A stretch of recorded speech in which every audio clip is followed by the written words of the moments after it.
আল্লাহ তাআলা বলেন, যে ব্যক্তি মৃত ছিল অতঃপর আমি তাহাকে জীবিত করিয়াছি এবং তাহাকে একটি নূর দান করিয়াছি, যাহা লইয়া সে লোকদের মধ্যে চলাফেরা করে।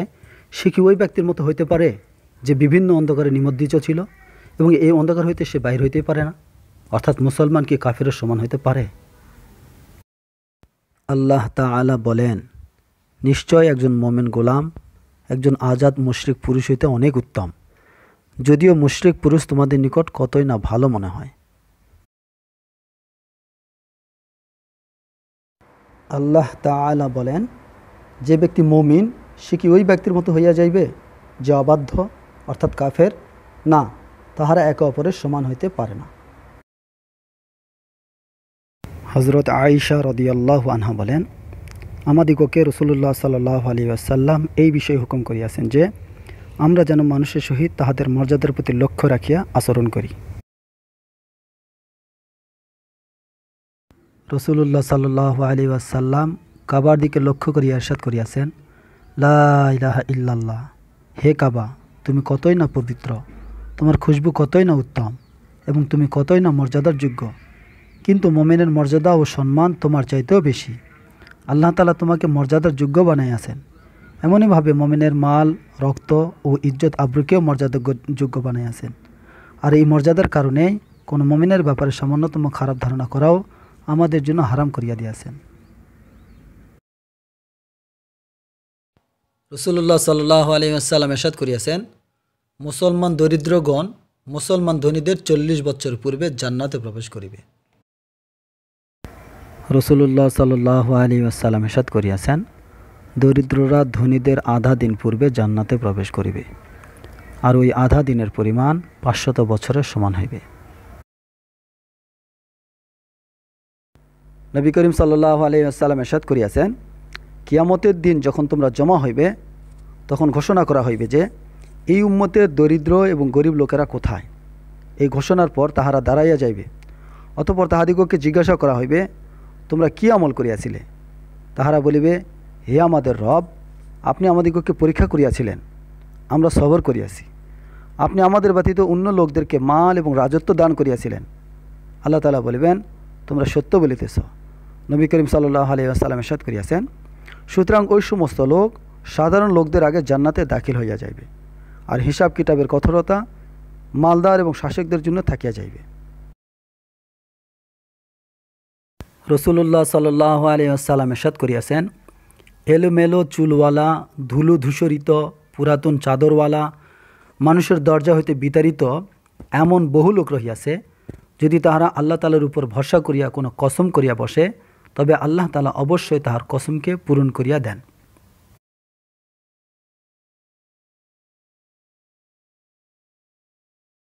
রাসূলুল্লাহ সাল্লাল্লাহু আলাইহি ওয়াসাল্লাম ইরশাদ করিয়াছেন, তোমরা গরিব লোকদেরকে ভালোবাসো, তাহাদের নিকট বসো এবং আরবদেরকে অন্তর দিয়া ভালোবাসো। যে দোষ ত্রুটি তোমাদের মধ্যে আছে সেই দোষে অন্যদেরকে দোষারোপ করা হইতে বিরত থাকো। এক ব্যক্তি রাসূলুল্লাহ সাল্লাল্লাহু আলাইহি ওয়াসাল্লামের সম্মুখ দিয়া গেল। রাসূলুল্লাহ সাল্লাল্লাহু আলাইহি ওয়াসাল্লাম নিকটে বসা এক ব্যক্তিকে জিজ্ঞাসা করিলেন, এই লোকটির ব্যাপারে তোমার কি অভিমত? সে আরজ করিল, সে সম্মানিত ব্যক্তিদের মধ্যে একজন। আল্লাহ তাআলার কসম, সে তো এমন ব্যক্তি যে যদি কোথাও বিবাহের প্রস্তাব দেয় তবে তাহার প্রস্তাব কবুল করা হইবে, যদি সুপারিশ করে তবে তাহার সুপারিশ কবুল করা হইবে। বর্ণনাকারী বলেন, রাসূলুল্লাহ সাল্লাল্লাহু আলাইহি ওয়াসাল্লাম কিছু না বলিয়া নীরব রহিলেন। ইহার পর আরেক ব্যক্তির সম্মুখ দিয়া গেল। রাসূলুল্লাহ সাল্লাল্লাহু আলাইহি ওয়াসাল্লাম উক্ত ব্যক্তিকে জিজ্ঞাসা করিলেন, এই ব্যক্তি সম্পর্কে তোমার কি অভিমত? সেই ব্যক্তি আরজ করিল, ইয়া রাসূলুল্লাহ, এই ব্যক্তি একজন গরিব মুসলমান। সে তো এমন যে যদি কোথাও বিবাহের প্রস্তাব দেয় তবে তাহার প্রস্তাব কবুল করা হইবে না, যদি সুপারিশ করে তবে তাহার সুপারিশ কবুল করা হইবে না, আর যদি কোনো কথা বলে তবে তাহার কোনো কথা শোনা হইবে না। রাসূলুল্লাহ সাল্লাল্লাহু আলাইহি ওয়াসাল্লাম ইরশাদ করিলেন, প্রথমত ব্যক্তির ন্যায় লোকদের দ্বারা যদি সমস্ত দুনিয়া ভরিয়া যায়, তবু হয় দ্বিতীয় প্রকার ব্যক্তি তাহাদের সকলে চাইতে উত্তম।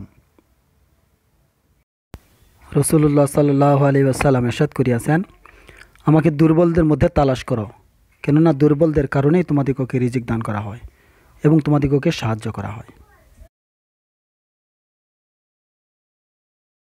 রাসূলুল্লাহ সাল্লাল্লাহু আলাইহি ওয়াসাল্লাম ইরশাদ করিয়াছেন, আমি কি তোমাদিগকে জান্নাতি কাহারা এই কথা বলিব না? অতঃপর নিজে ইরশাদ করিলেন, জান্নাতি হইল প্রত্যেক দুর্বল ব্যক্তি অর্থাৎ আচরণের ক্ষেত্রে যে ব্যক্তি বিনয়ী এবং নম্র হয়, কঠোর হয় না, আর লোকেরাও তাহাকে দুর্বল মনে করে, আল্লাহ তাআলার সহিত তাহার এমন সম্পর্ক রহিয়াছে যে সে যদি কোনো বিষয়ে আল্লাহ তাআলার কসম করিয়া বসে যে অমুক বিষয়টি এইরূপ হইবে, তবে আল্লাহ তাআলা তাহার কসমের লাজ রাখিয়া তাহার কথাকে অবশ্যই পূর্ণ করেন। আর আমি কি তোমাদিগকে জাহান্নামী কাহারা এই কথা বলিব না? অতঃপর হুজুর সাল্লাল্লাহু আলাইহি ওয়াসাল্লাম নিজে ইরশাদ করিলেন, জাহান্নামে হইল প্রত্যেক মাল সঞ্চয়কারী বখিল, কঠোর মেজাজি এবং অহংকারী। রাসূলুল্লাহ সাল্লাল্লাহু আলাইহি ওয়াসাল্লাম ইরশাদ করিয়াছেন, তিনটি গুণ যাহার মধ্যে পাওয়া যাইবে, আল্লাহ তাআলা কিয়ামতের দিন তাহাকে আপন রহমতের ছায়াতলে স্থান দিবেন এবং তাহাকে জান্নাতে প্রবেশ করাইবেন। সেই তিনটি গুণ হইল দুর্বলদের সহিত নরম ব্যবহার করা, পিতামাতার সহিত সদয় আচরণ করা এবং গোলামের সহিত ভালো ব্যবহার করা। রাসূলুল্লাহ সাল্লাল্লাহু আলাইহি ওয়াসাল্লাম জাহান্নামের আলোচনার সময় ইরশাদ করিলেন, প্রত্যেক কঠোর মেজাজি, মোটাসোটা, দম্ভভরে হাঁটে, অহংকারী, ধনসম্পদ অধিক সঞ্চয়কারী, তদুপরি সে ধনসম্পদ কুক্ষিগতকারীরা হচ্ছে জাহান্নামী। আর জান্নাতের লোক তাহারা যাহারা দুর্বল, অর্থাৎ লোকদের সহিত বিনয়ের আচরণ করে, তাহাদিগকে দাবাইয়া রাখা হয়, অর্থাৎ লোকেরা তাহাদিগকে দুর্বল মনে করিয়া চাপের মধ্যে রাখে। নবী করিম সাল্লাল্লাহু আলাইহি ওয়াসাল্লাম ইরশাদ করিয়াছেন, মুসলমান যখনই কোনো ক্লান্তি, রোগ, চিন্তা, কষ্ট ও পেরেশানিতে পতিত হয়, এমনকি যদি একটি কাঁটাও ফোটে, তবে ইহার দরুন আল্লাহ তাআলা তাহার গুনাহসমূহকে মাফ করিয়া দেন। রাসূলুল্লাহ সাল্লাল্লাহু আলাইহি ওয়াসাল্লাম ইরশাদ করিয়াছেন, কোনো ইমানদার বান্দা এবং ইমানদার বান্দির উপর আল্লাহ তাআলার পক্ষ হইতে বিভিন্ন মুসিবত এবং দুর্ঘটনা আসিতে থাকে, কখনো তাহার জানের উপর, কখনো তাহার মালের উপর, আবার কখনো তাহার সন্তান সন্ততির উপর, আর ইহার ফলস্বরূপ তাহার গুনাহ ঝরিয়া যাইতে থাকে। অবশেষে যখন তাহার মৃত্যু হয়, তখন সে আল্লাহ তাআলার সহিত এমন অবস্থায় মিলিত হয় যে তাহার কোনো গুনাহ বাকি থাকে না। রাসূলুল্লাহ সাল্লাল্লাহু আলাইহি ওয়াসাল্লাম দোয়া করিয়াছেন, হে আল্লাহ, আমাকে মিসকিন স্বভাব বানাইয়া জীবিত রাখুন, মিসকিন অবস্থায় দুনিয়া হইতে উঠান এবং মিসকিনদের দলভুক্ত করিয়া আমার হাসর করুন।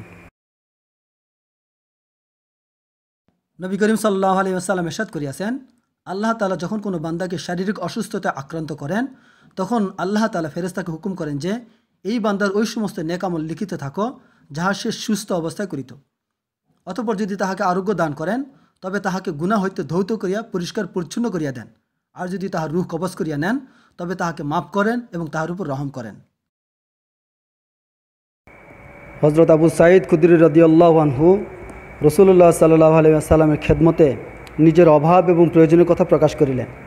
রাসূলুল্লাহ সাল্লাল্লাহু আলাইহি ওয়াসাল্লাম ইরশাদ করিলেন, হে আবু সাঈদ, সবর করো, কেননা আমাকে যে মহব্বত করে তাহার দিকে দরিদ্রতা এইরূপ দ্রুত গতিতে আসে, যেরূপ উঁচু মাঠ ও উঁচু পাহাড় হইতে ঢলের পানি নিচের দিকে দ্রুত গতিতে আসে। রাসূলুল্লাহ সাল্লাল্লাহু আলাইহি ওয়াসাল্লাম ইরশাদ করিয়াছেন, আল্লাহ তাআলা যখন কোনো বান্দাকে ভালোবাসেন, তখন তাহাকে দুনিয়া হইতে এমনভাবে বাঁচাইয়া রাখেন যেমন তোমাদের কেহ রোগীকে পানি হইতে বাঁচাইয়া রাখে।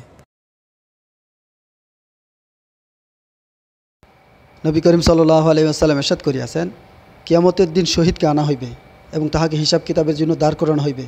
অতঃপর সদকাকারীকে আনা হইবে, তাহাকেও হিসাবের জন্য দাঁড় করানো হইবে। অতঃপর ওই সমস্ত লোকদেরকে আনা হইবে যাহারা দুনিয়াতে বিভিন্ন মুসিবতে গ্রেপ্তার ছিল, তাহাদের জন্য কোনো মিজান বা পাল্লা স্থাপন করা হইবে না, তাহাদের জন্য কোনো আদালতও কায়েম করা হইবে না। অতঃপর তাহাদের উপর এত সওয়াব এবং নিয়ামত বর্ষণ করা হইবে যে দুনিয়াতে যাহারা নিরাপদে ছিল, তাহারা এই উত্তম সওয়াব এবং পুরস্কার দিকে আকাঙ্ক্ষা করিতে থাকিবে যে, হায়, দুনিয়াতে আমাদের চামড়া যদি কাছে দা কাটা হইতো আর ইহার উপর আমরা সবর করিতাম। রাসূলুল্লাহ সাল্লাল্লাহু আলাইহি ওয়াসাল্লাম ইরশাদ করিয়াছেন, আল্লাহ তাআলার নিকট এক ব্যক্তির জন্য একটি উচ্চ মর্যাদা নির্ধারিত থাকে, কিন্তু সে নিজের আমলের মাধ্যমে উক্ত মর্যাদায় পৌঁছতে পারে না। তখন আল্লাহ তাআলা তাহাকে এমন এমন জিনিসের মধ্যে আক্রান্ত করিতে থাকেন যাহা তাহার জন্য অপছন্দনীয় এবং কষ্টকর হয়, যেমন রোগ, শোক, পেরেশানি ইত্যাদি। অবশেষে সে এইসব পেরেশানির ওসিলায় উক্ত মর্যাদায় পৌঁছিয়া যায়। রাসূলুল্লাহ সাল্লাল্লাহু আলাইহি ওয়াসাল্লাম হাদিসে কুদসির মধ্যে আপন রবের এই ইরশাদ বর্ণনা করেন যে, আমি যখন আমার বান্দাদের মধ্যে হইতে কোনো মুমিন বান্দাকে কোনো মুসিবত, পেরেশানি, রোগ ইত্যাদিতে আক্রান্ত করি, আর সে আমার পক্ষ হইতে পাঠানো এই পেরেশানিতে সন্তুষ্ট থাকিয়া আমার প্রশংসা এবং গুণ বর্ণনা করে, তখন আমি ফেরেশতাদেরকে হুকুম করি যে তোমরা তাহার আমলনামায় ওই সমস্ত নেক আমলের সওয়াব ওইরূপই লিখিতে থাকো যেরূপ তাহাদের সুস্থ অবস্থায় তোমরা লিখিতে। রাসূলুল্লাহ সাল্লাল্লাহু আলাইহি ওয়াসাল্লাম ইরশাদ করিয়াছেন, কোনো মুসলমান বান্দা অথবা বান্দি অনবরত ভিতরগত জ্বর ও মাথা ব্যথায় আক্রান্ত হইলে এইগুলি তাহাদের গুনাহ এমনভাবে মিটাইয়া দেয় যে সরিষার দানা পরিমাণও গুনাহ বাকি রাখে না। যদিও তাহাদের গুনাহ উহুদ পাহাড়ের সমান হয়। নবী করিম সাল্লাল্লাহু আলাইহি ওয়াসাল্লাম ইরশাদ করিয়াছেন, যে কোনো বান্দা কোনো রোগের কারণে আল্লাহ তাআলা দিকে রুজু হইয়া কান্নাকাটি করে, আল্লাহ তাআলা তাহাকে রোগ হইতে এই অবস্থায় আরোগ্য দান করেন যে সে গুনাহ হইতে সম্পূর্ণ পাকসাফ হইয়া যায়। রাসূলুল্লাহ সাল্লাল্লাহু আলাইহি ওয়াসাল্লাম ইরশাদ করিয়াছেন, মুমিনের মাথা ব্যথা এবং যে কাঁটা তাহার শরীরে বিদ্ধ হয় অথবা অন্য কোনো জিনিস যাহা তাহাকে কষ্ট দেয়, এইগুলি দরুন কিয়ামতের দিন আল্লাহ তাআলা সেই মুমিনের মর্যাদার একটি স্তর বুলন্দ করিবেন এবং এই কষ্টের কারণে তাহার গুনাহসমূহ মাফ করিবেন। নবী করিম সাল্লাল্লাহু আলাইহি ওয়াসাল্লাম ইরশাদ করিয়াছেন, এক রাত্রির জ্বরের কারণে আল্লাহ তাআলা মুমিনের সমস্ত গুনাহ মাফ করিয়া দেন।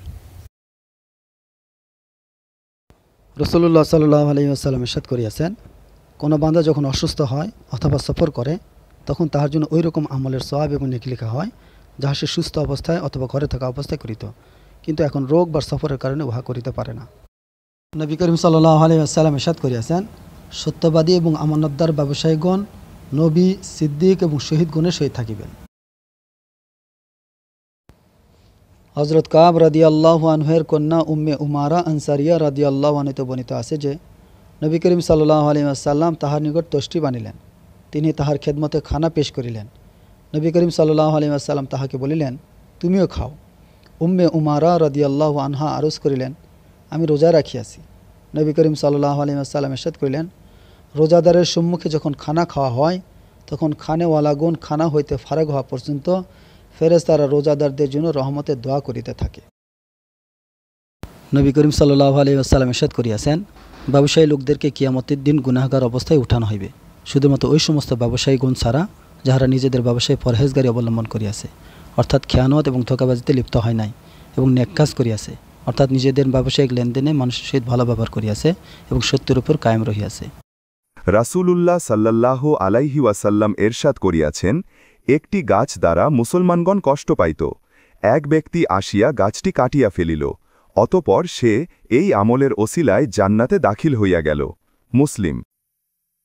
হজরত আবু যর রাজিয়াল্লাহু আনহু বর্ণনা করেন যে নবী করিম সাল্লাল্লাহু আলাইহি ওয়াসাল্লাম তাহাকে এরশাদ করিলেন, দেখো, তুমি কোনো সাদা মানুষ হইতে বা কোনো কালো মানুষ হইতে উত্তম নও, অবশ্য তুমি তাকওয়ার কারণে উত্তম হইতে পারো।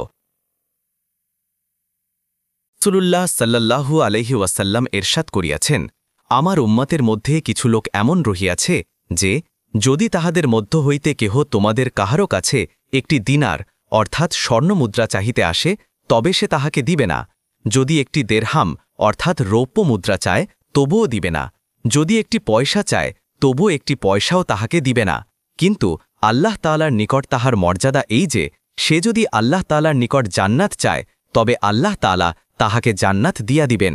ওই ব্যক্তির শরীরে শুধু 2টি পুরাতন চাদর রহে আছে, তাহার কোনো পরোয়া করা হয় না, কিন্তু সে যদি আল্লাহ তাআলার উপর ভরসা করিয়া তাহার মামে কসম করিয়া বসে, তবে আল্লাহ তাআলা তাহার কসম অবশ্যই পূরণ করিবে।